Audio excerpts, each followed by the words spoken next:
It's an Archaeodeath monthly review with Professor Howard Williams. Hello everybody. One of the things I said I'd do on this Archaeodeath YouTube channel is to give you monthly updates of my activities, and the first part of that is just to give you a summary of what's been happening in April 2020 in terms of my teaching, research and admin.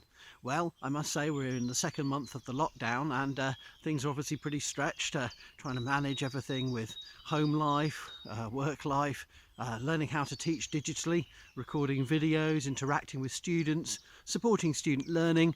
Many of my students are still trying to finish their dissertations and are doing great work. Some of them have submitted their dissertations, others have got extensions.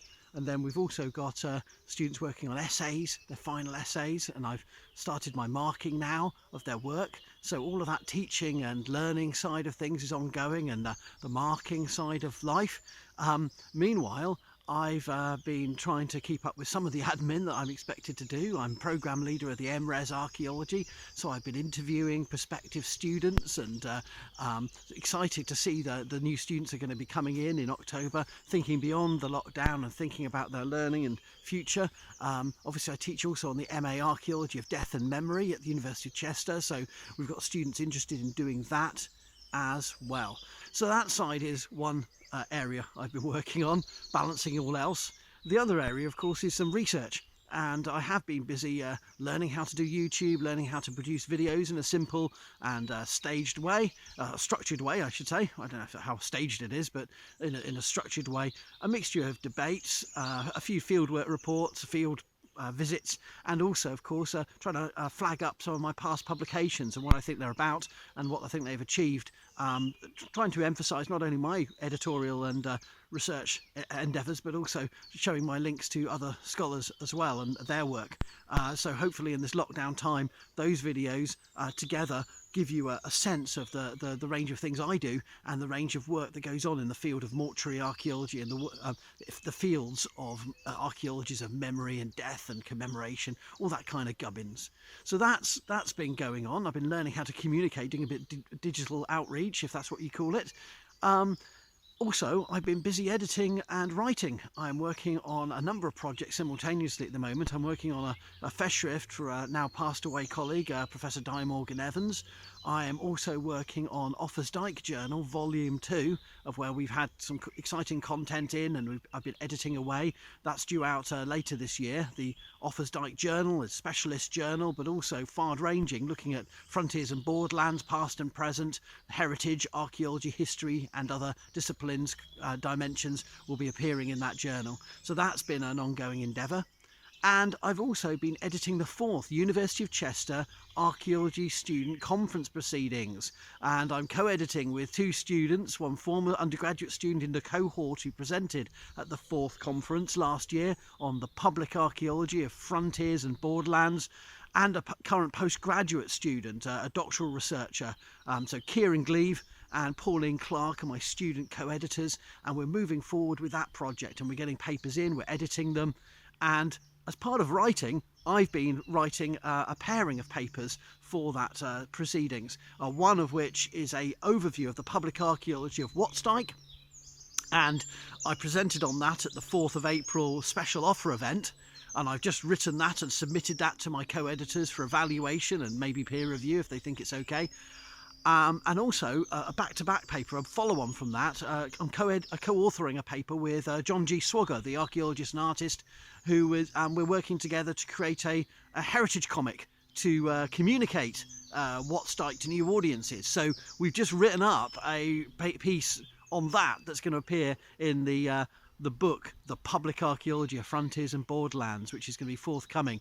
Now that paper, John was one of our keynote speakers at the conference last year, so this takes forward a project that I've been working with him to visualise a monument that is both tangible but also intangible in different kinds of places in the landscapes of the English and Welsh border territories, the Welsh Marches as it's better known, the Anglo-Welsh borderland. Wattsdyke, often overlooked because it's smaller and less well known compared with Offa's-Dyke, and yet an important monument for understanding the early medieval history and archaeology of this area. So that's a rapid survey of some of the things I've been up to. So if anyone tells you I'm looking for spare things to do in my lockdown times, tell them to sling their hook, because I'm rather busy with teaching, admin, research, and all else besides, educating at home and supporting family and friends in various different ways in this difficult time. So I've been doing blogs as well. I forgot to say that. My Archaeodeath blog is ongoing, and I've been writing blogs about the YouTube videos to connect them up, but also ones on their own right. Let me just interrupt myself there and give you a quick review of what I have been saying in my blog in the last month. Well, the beginning of the month was dominated very much by the whole special offer, Communities and Offers Dyke event, which was going to happen at Trevonen on the 4th of April. And instead, I decided to convert into a digital conference with the help of Pauline Clark, my doctoral researcher. And so, with the support of Andy Heaton, a local Trevonen rural protection group contact, and with the Trevonen Heritage group as well, we put together a series of videos on YouTube, blog post presentations via the WordPress Office Collaboratory blog, and of course Twitter presentations to bring together. So I started off by advertising that on the first, and giving a promoting what was going to happen and the schedule of all the activities that were going to go on that day. And then if it comes up, then I did an overview so that you can actually read up about special offer. We had the help of Archaeosoup as well, who generously guided me through a live event and various other support and activities, and helped me use this OBS software which I'm using to sort of split screen, which has been very helpful in doing these videos. So you can see a review of all the events, that so you can look through them in different guises and different forms, all through the Office Dyke Collaboratory blog posts, website and blog post therein, and Twitter and Facebook. Okay, so that was really the beginning of the month. That dominated a lot of what I was trying to do. Then I followed it up and did various blog posts linked to the YouTube. So, What's Dyke in Wrexham, the uncut videos. That was my early attempt. I did a little reflection on the lockdown situation, my COVID-19 Archaeodeath lockdown. And there's Maximus, my crow, who's a bit of a COVID-19 in some ways, but he tries his best. There he is, looking sad.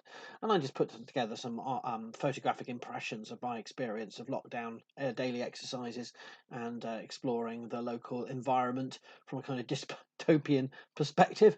What did I do then? Well, I suppose one of the other issues I was looking at was, oh yes, I rewatched The Prisoner from 1967 and found that there was actually a couple of sort of themes worthy of blogging about, including the reconstruction of the um, um, Lewis Chessman in the episode "The Chimes of Big Ben" to look like the king, to make the king look like number two, and as part of this art exhibition. So have a read of that, where I reflect on perhaps one of those influential or iconic 60s sci-fi slash. I don't know what it is really. The Prisoner is in a world on its own, really. But anyway, have a look at that. What else did I get up to in this month of blogging?